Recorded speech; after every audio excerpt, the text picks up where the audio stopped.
Baik. Assalamualaikum warahmatullahi wabarakatuh.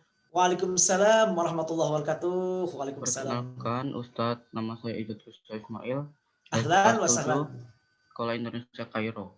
Saya mohon izin untuk melakukan wawancara dalam rangka kegiatan Sapa Ramadan Sekolah Indonesia Kairo. Apakah Ustadz ada waktu? Insyaallah ahlan wa sahlan Bang Izzat. Tafadhal insyaallah. Ada waktu insyaallah Allah dengan senang hati. Barakallahu ahlan wa sahlan. Baik, apa kabar Ustadz? Apakah baik-baik saja? Alhamdulillah dengan izin Allah, alhamdulillah sehat. Mudah-mudahan juga Bang Izzat dan semuanya sehat semuanya. Seluruh keluarga besar Sekolah Indonesia Kairo dimanapun ada, mudah-mudahan selalu dalam kesehatan dan lindungan Allah Subhanahu wa taala. Baik Ustadz, apa aktivitas Ustadz selama bulan Ramadan ini? Apakah di rumah saja atau berkegiatan juga di luar rumah, Ustadz?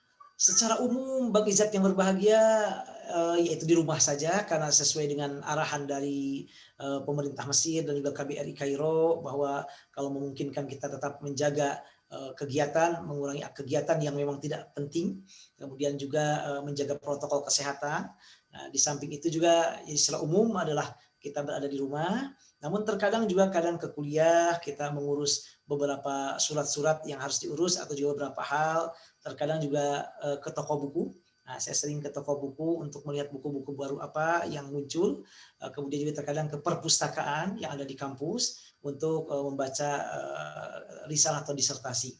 Kemudian juga di rumah, secara umum di rumah dengan keluarga, alhamdulillah. Tarawih juga di rumah dengan keluarga. Nah, selain itu juga di rumah juga mengisi juga beberapa kajian secara online selama Ramadan ini. Nah, ini ya. Jadi secara umum demikian, Bang Izzat. Ada beberapa hal tentang Ramadan yang ingin saya tanyakan kepada Ustadz. Ahlan wa sahlan. Silakan Bang Izzat. Ahlan. Baik, pertanyaan pertama, jauh sebelum pandemi COVID-19, jumlah wabah pandemi pernah melanda dunia. Wabah penyakit yang mematikan juga pernah melanda Mesir. Bila berkenan, dapatkah Ustadz menceritakan tentang hal tersebut? Betul sekali Bang Izzat, Masya Allah, pertanyaan sangat bagus sekali. Barakallahu fiik. Wabah ini yang terjadi dengan wabah COVID ini bukan yang pertama. Dalam sejarahnya memang sudah terjadi dimanapun juga, termasuk di Mesir. Bahkan juga sebelum di Mesir juga terjadi adanya di negeri Syam. Nah, dalam sejarahnya menurut para ahli sejarawan Muslim khususnya, bahwa wabah seperti ini juga pernah terjadi pada masa Khalifah Umar bin Khattab. Jadi ketika Nabi Muhammad sudah meninggal dunia, digantikan oleh Abu Bakar As-Siddiq, kemudian digantikan oleh Umar bin Khattab. Nah, ketika beliau menjabat sebagai khalifah atau Amirul Mukminin, pernah juga terjadi wabah yang sangat luar biasa yang seperti corona ini.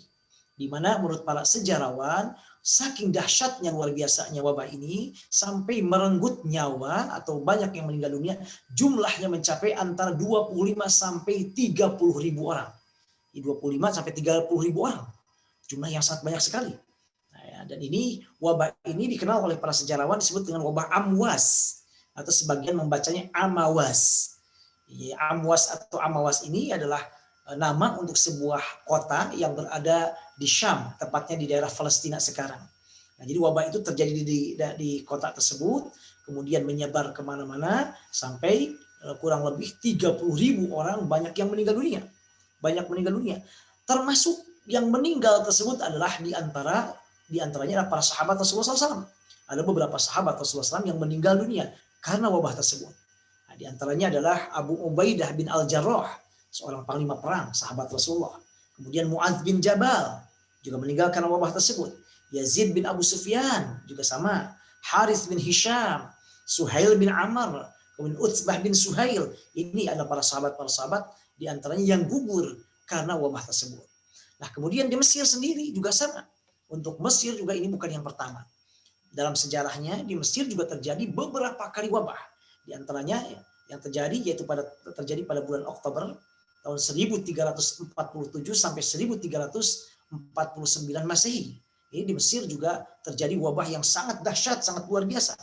Sampai diperkirakan kata para ulama, karena wabahnya luar biasa ini sampai penduduk Mesir yang meninggal dunia saat itu lebih dari 200 ribu orang. Nah, kemudian tahun 1791 juga sama, tahun 1800 itu juga sama. 1791 ada wabah besar di Mesir. Tahun 1800 juga terjadi wabah di Mesir. Saat itu ketika Napoleon Bonaparte dari Prancis menduduki Mesir. Karena Mesir termasuk di antara negara yang pernah dijajah oleh Prancis, meskipun hanya 3 tahunan saja, 3 tahun 2 bulan saja. Nah, ketika Napoleon Bonaparte di Mesir, saat itu juga terjadi wabah yang luar biasa. Diperkirakan tahun 1800 Masehi. Sampai juga diperkirakan yang meninggal karena wabah tersebut, itu adalah diperkirakan sampai 200.000 orang. 200.000 orang. Ini wabah yang sangat luar biasa. Kemudian juga ada juga berikutnya ada wabah yang disebut dengan wabah kolera di Mesir. Wabah kolera pernah terjadi. Diperkirakan sampai 3 kali. Tahun 1883, kemudian tahun 1902, dan tahun 1947. Ini dalam waktu agak berdekatan, ini terjadi wabah kolera yang sangat luar biasa. Yang diperkirakan saat yang meninggal dunia di Mesir lebih dari 95.000 orang. Lebih dari 95.000 orang. Itu tahun 1883, 1902, dan 1947. Kemudian yang agak belakangan ketika saya sudah di Mesir, tahun 2006. Nah, 2006 juga di Mesir terjadi wabah, yaitu flu burung. Di sini sebutnya influenza at-tuyur. Flu burung. Itu tahun 2006. Saya sudah di Mesir. Hanya memang karena saat itu mungkin media belum seperti secanggih sekarang dan seramai sekarang, jadi seolah tidak sebesar apa yang terjadi dengan corona ini. Atau juga mungkin karena tidak sebesar dengan dampaknya dengan corona ini. Kemudian tahun 2008, saya juga sudah di Mesir. Juga terjadi di Mesir wabah luar biasa. Influenza babi, influenza khinzir. Orang Mesirnya menyebutnya khanazir. Jadi influenza babi juga terjadi di sini. Dan juga meninggal banyak juga. Nah, jadi itu artinya bahwa di Mesir ini bukan yang pertama. Jadi apa yang terjadi dengan sekarang ini, maka insya Allah mudah-mudahan tetap kita sabar, tetap kita ikhlas dan ridho, dan tetap berusaha, berupaya dan berdoa, karena ini adalah bukan yang pertama, dan Allah sudah berjanji setiap kesulitan insya Allah selalu ada kemudahan. Inna ma'al usri yusra. Insya Allah akan segera berakhir dengan izin Allah wabah ini, sebagaimana berakhirnya wabah-wabah yang lainnya dan yang sebelumnya. Nah, demikian Pak Izzat. Baik Ustadz, pertanyaan kedua yaitu bagaimana caranya supaya puasa kita bisa diterima oleh Allah dan tentunya bisa menghindari perbuatan buruk di bulan Ramadan ini, Ustadz. Masya Allah, pertanyaan sangat bagus sekali Bang Izzat yang berbahagia. Kata para ulama bahwa di antara syarat untuk diterimanya sebuah ibadah kita itu ada 2 secara garis besarnya. Yang pertama ikhlas, kita lakukan adalah hanya karena Allah. Nah, jadi kita lakukan hanya karena Allah, bukan karena yang lainnya, bukan karena ingin dipuji orang lain, bukan karena ingin mendapatkan si fulanah atau yang lainnya, hanya ikhlas karena Allah. Nah, yang kedua adalah ittiba, mengikuti apa petunjuk Rasulullah SAW melalui tentunya pemahaman para ulama. Nah, ini 2 syarat ini yang perlu kita pegang, sehingga ibadah apapun jika dilandasi 2 hal ini, maka insya Allah dengan izin Allah akan diterima. Nah, kemudian berkaitan juga selain itu ada tambahan yang lain. Dalam berkaitan dengan puasa misalnya, agar puasa kita diterima, maka kata para ulama kita harus menjauhi 2 hal. Selain tadi iman, ya, ikhlas tadi. Menjauhi apa? Yang pertama al-muftirat, yang kedua menjauhi al-muhbitat. Apa al-muftirat? Al-muftirat itu adalah perkara-perkara yang dapat membatalkan puasa kita. Seperti makan dan minum sengaja. Nah, ini muntah dengan disengaja. Nah, ini termasuk al-muftirat. Nah, kita harus jauhi dari mulai subuh sampai maghrib. Kemudian yang kedua, yang tidak kalah penting juga, namanya al-muhbitat. Hal-hal yang puasanya sah, tapi dapat menggugurkan atau bahkan menghilangkan pahala dari ibadah tersebut, dari puasa tersebut. Nah, ini menurut para ulama namanya al-muhbitat. Al-muhbitat. Jadi harus kita jaga dua-duanya, sehingga bukan hanya kita menjaga tidak makan, tidak minum saja, tapi juga usahakan menjaga hal-hal yang dapat menghilangkan pahala puasa kita, di antaranya seperti berbohong, menceritakan kejelekan orang lain, menghina orang lain, atau juga kasar kepada orang tua misalnya, berantem, hal-hal yang lainnya. Nah, ini puasanya sah, tapi kata para ulama itu dapat menggugurkan puasa kita, pahala ibadah puasa kita. Dan ini juga sebagaimana disabdakan Rasulullah SAW. Misalnya dalam hadis yang diriwayatkan oleh Imam Ahmad juga yang lainnya, kata Rasulullah, rubba shaimin hazzuhu min siyami al-ju' wal atwash. Betapa banyak orang yang berpuasa tapi pahala puasanya cuma haus dan dahaga saja, nggak ada pahalanya. Loh kenapa? Kata para ulama, karena dia hanya menjaga puasanya dari muftirat saja, tapi tidak menjaga dari al-muhbitat. Menjaga dari tidak makan minum sengaja, menjaga agar tidak muntah sengaja, menjaga tidak hal-hal yang membatalkan puasa yang lainnya. Namun dia tidak menjaga lidahnya berkata yang kasar, atau mungkin zaman sekarang tulisannya, status-statusnya yang menghina orang lain, menghina para pemimpin, menghina sesama muslim, atau menghina manusia pada umumnya, menghina tetangga kita, menghina negara Mesir, menghina negara Indonesia. Wah, ini berbahaya. Nah, itu berbahaya, itu bisa menghilangkan pahala dari ibadah puasa kita. Jadi puasanya diusahakan tidak hanya menjaga dari yang membatalkan tapi juga yang menggugurkan pahala puasa kita. Makanya dalam hadis yang lain, sebagai sabda Rasulullah SAW, hadis riwayat Imam Bukhari misalnya, Rasulullah sangat mewanti-wanti hal ini. Kata Rasulullah, usahakan puasa ini bukan hanya menjaga mulut dan kemaluan saja, tapi juga harus menjaga semua anggota tubuh kita. Makanya kata Rasulullah, malam yada' qaula zuri wal amala bihi wal jahl falaysa lillahi hajatun fi an yada'a ta'amahu wa syarabah. Siapa yang tidak meninggalkan perkataan kotor, perbuatan yang tidak benar, perbuatan zalim kepada orang lain, menyakiti orang lain, maka Allah tidak akan memberikan pahala dengan dia tidak makan dan tidak minumnya. Artinya dia berpuasa namun pahalanya tidak ada. Makanya oleh karena itu ulama sangat mewanti-wanti sekali kita agar diterima oleh Allah ibadah puasa kita, selain tadi ikhlas, mengikuti contoh Rasulullah SAW, kemudian juga menjauhi semua yang membatalkan dan yang merusak pahala kita. Hati-hati jangan sampai kita mencela orang lain, kemudian menghina orang lain, melaknat orang lain, mengeluarkan kata-kata kotor atau kasar kepada orang lain, sekalipun kepada hewan. Dan itu bisa berakibat puasa kita berkurang pahalanya. Lalu bagaimana caranya agar kita menjauhi hal-hal demikian? Pertama, kita harus selalu ingat bahwasannya kalau kita berpuasa tapi perbuatan kita tidak dijaga juga, maka itu akan menggugurkan pahala puasa kita. Menggugurkan pahala puasa kita. Insya Allah dengan mengingat itu kita akan lebih hati-hati. Yang kedua, kita harus selalu ingat juga bahwasannya ini bulan yang agung, bulan yang mulia. Sehingga kebaikan yang kita lakukan itu Allah muliakan, Allah angkat derajatnya, Allah besarkan pahalanya. Nah, dan kata sebagian ulama, kalau juga kita berbuat jahat, berbuat tidak benar pada bulan yang dimuliakan ini, juga dosanya lebih besar daripada kalau dilakukan pada bulan-bulan yang lainnya. Nah, dengan mengingat kalau kita melakukan dosa pada bulan ini, dosanya lebih besar, maka insya Allah juga kita akan selalu menjaga hal itu. Misalkan kita jauhi semua hal yang menggugurkan hal itu. Menggugurkan hal itu. Jadi yang berikutnya, yang ketiga, isi selama kita berpuasa Ramadan dengan kegiatan-kegiatan manfaat. Karena ketika kita kosong waktu kita, maka setan akan menggoda kita. Dan ketika kita tidak banyak gerak, hanya melamun, setan akan masuk pada kita. Muncullah ide-ide atau perbuatan-perbuatan untuk melakukan hal yang tidak dibenarkan.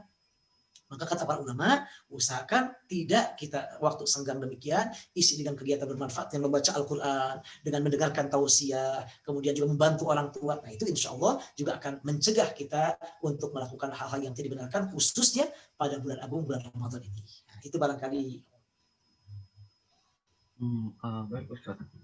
Pertanyaan selanjutnya yaitu, saya pernah membaca di suatu artikel yang menulis bahwa pandemi virus corona merupakan bentuk ujian keimanan bagi hamba-hamba yang soleh. Mohon Ustaz menjelaskan hal tersebut. Betul sekali Bang Izzat, Masya Allah, pertanyaan sangat bagus sekali, sangat luar biasa sekali. Benar sekali. Allah Subhanahu Wa Taala dalam Al-Quran menegaskan hal ini. Allah berfirman misalnya, wa nabluukum bisyarri wal khairi fitnah wa ilaina turja'un. Dan kami akan menguji kalian bil khairi, dengan hal yang enak atau yang tidak enak. Kesehatan itu ujian, sakit ujian, masa aman ujian, masa tidak aman ujian, masa ada wabah ujian, masa tidak ada wabah ujian. Di semua selama kita hidup di dunia ini itu adalah kita berada di tempat yang mana kita pasti diuji oleh Allah. Termasuk dengan wabah corona ini. Wabah corona ini adalah ujian bagi kita. Dan kita selaku orang beriman harus senantiasa sabar menghadapinya, ikhlas dan ridho menghadapinya, dan yakin ini semua tidak akan terjadi kecuali semua atas izin Allah. Atas izin Allah.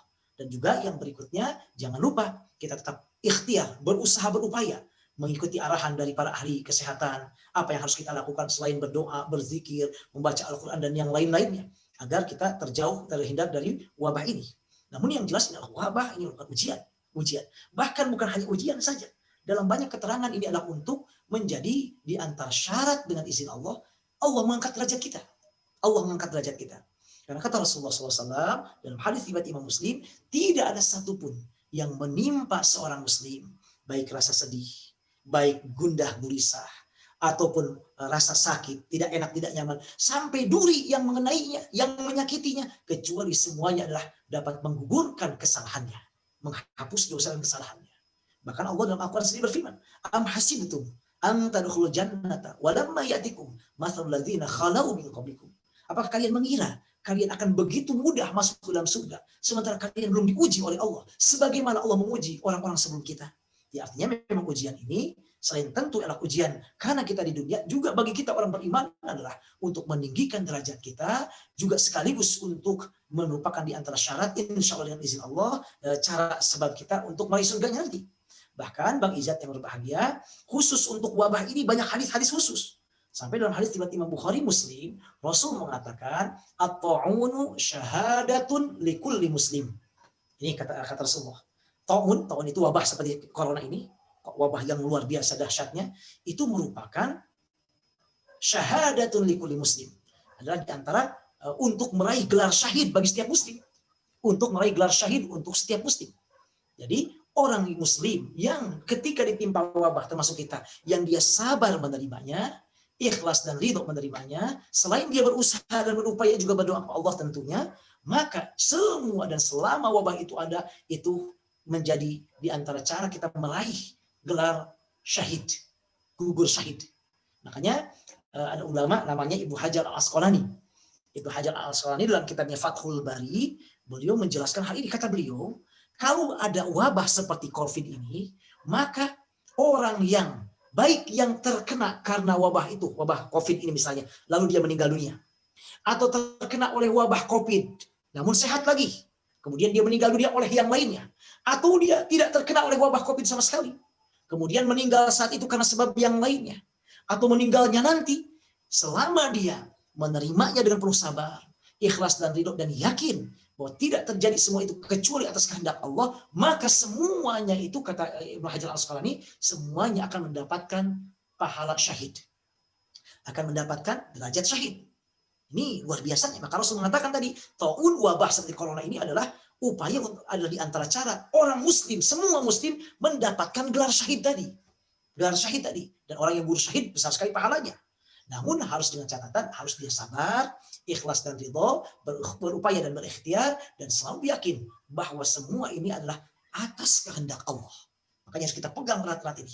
Karena tadi kata Ibnu Hajar, kalau dia kena COVID dan meninggal karena COVID, syahid. Kalau dia kena COVID, lalu sehat, sembuh dari COVID-nya, lalu hidup biasa lagi, lalu meninggal misalnya, sekarang atau nanti, bukan karena COVID meninggalnya, karena penyakit yang lain, dia juga syahid. Atau yang ketiga, tidak kena COVID sama sekali, sehat. Kemudian setelah itu dia meninggal dunia karena penyakit yang lain. Baik meninggalnya ketika wabah itu ada, atau setelah itu. Maka kata para ulama, di antara Ibnu Hajar Al-Asqalani, itu juga termasuk insya Allah mendapatkan predikat syahid. Gugurnya meninggalnya, gugur syahid. Maka inilah merupakan hal yang sangat luar biasa. Jadi usahakan kita tetap tenang menghadapinya, semangat menghadapinya, yakin ini adalah apapun yang Allah berikan yang terbaik untuk kita semuanya. Kita ikhlas dan kita ridho, selain tentunya berdoa dan juga berusaha, berupaya dengan mengambil apa yang disarankan oleh para ahli kesehatan dalam menghadapi wabah ini. Betul sekali, itu ujian, bahkan insya Allah upaya untuk mendapatkan syahid bagi setiap muslim, sebagaimana sabda Rasulullah SAW dalam hadis riwayat Imam Bukhari Muslim. Nah, demikian Bang Izzat. Semoga ilmu yang Ustadz berikan bisa bermanfaat bagi kita semua. Mohon maaf bila ada salah kata atau ucapan. Saya mohon izin untuk undur diri, Ustadz. Wassalamualaikum warahmatullahi wabarakatuh. Waalaikumsalam warahmatullahi wabarakatuh. Sama-sama Bang Izzat dan semua teman-teman semuanya di Sekolah Indonesia Kairo. Terima kasih kembali. Jazakumullah khairan katsira. Wassalamualaikum warahmatullahi wabarakatuh. Waalaikumsalam warahmatullahi wabarakatuh. Terima kasih. Nah, izin, terima kasih Bang Izzat. Nah, izin keluar Bang Izzat.